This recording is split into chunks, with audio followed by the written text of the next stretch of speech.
Hey everyone, this is Film Conscience, where the voices in my head do the talking. Over here we have the more critical, technical side of me, and over here we have the more emotional, intuitive side of me. And today we're going to be looking at Disney's A Christmas Carol, which is of course based on the classic story by Charles Dickens about Ebenezer Scrooge, a horrible, selfish old man who is encountered by the ghosts of Christmas past, present, and future, and shown his life to help him try and rediscover his Christmas spirit. So I'm going to let you guys take it away. What did you think?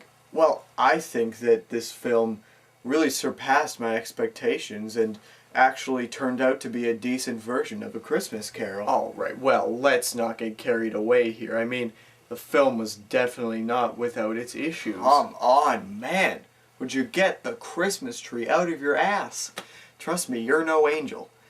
Anyway, you know, I think the film did have a few issues, but I think that many of the scenes were handled with the grace and tact that the story deserved. Tact, maybe, but grace? Really?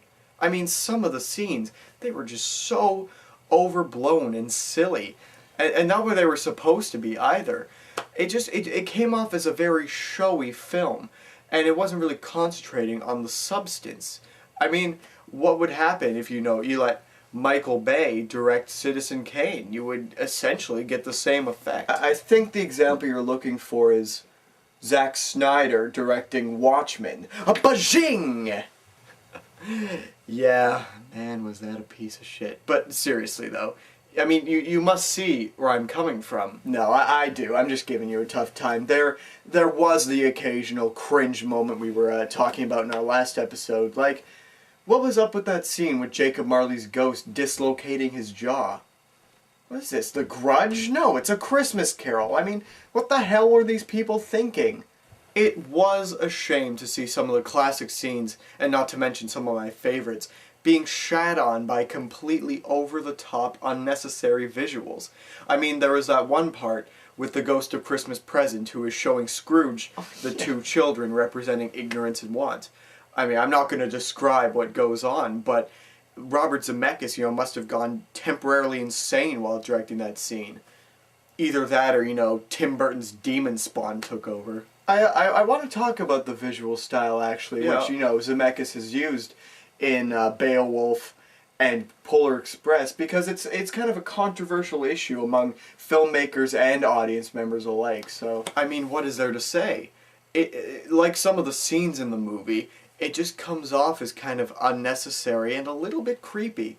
It's kind of like one of those girls' dolls that, have that kind of creepy vibe, but then, the girl just goes the extra mile by making her up like a prostitute. Okay, what is it with you and girls' toys? I don't know.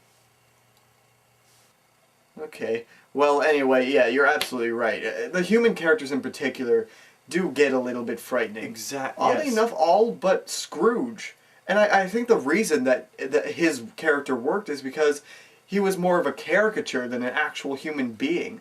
Where, in the case of the movie, a human being is more of a soulless creature ready to devour your soul. While it continues to be an odd choice, I must confess there were some parts that were stunning. And that's what the point I'm trying to get to. It's really conflicting in more ways than one. Like the parts we were talking about that get a little too showy, some of them look great, and in theory are really cool and creative ideas. It's just too bad that they didn't translate or contribute to the feel of the film. Exactly. Yeah. Now, how about the performances? Well, I have to admit, Jim Carrey as Scrooge, I don't think they could have made a better choice. Couldn't agree more. I couldn't agree more. Yeah, I think that he did an impeccable job, and he really acted as kind of the glue that held the whole movie together. Much like his comedies, because let's face it, they didn't really have much going for them other than old crazy-faced Carrey. In all seriousness, though, I think that Jim Carrey's performance really helps accentuate some of the more of the beautiful moments in the film. Mm-hmm. For example, the first time the Ghost of Christmas Future comes, man, that scene still sticks with me. It's absolutely sublime for a minute, and then, it goes back to David Lynch's and David Cronenberg's theme park. Wouldn't that make David Lynchenberg's theme park? Yes, I suppose it would.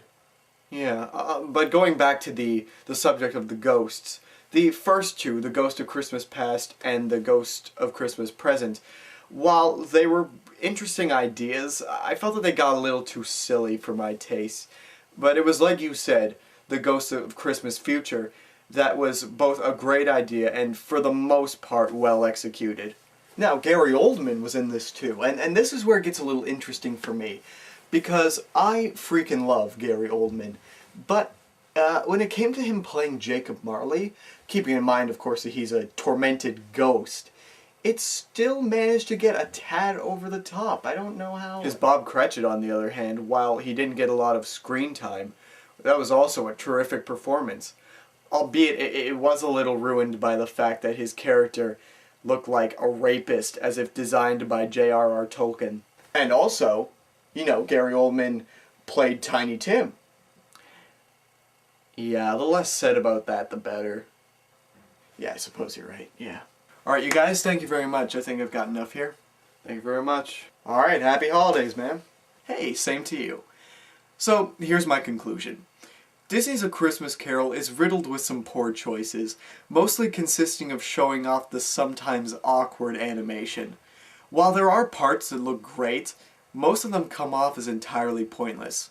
That being said, however, the parts they get right are astounding.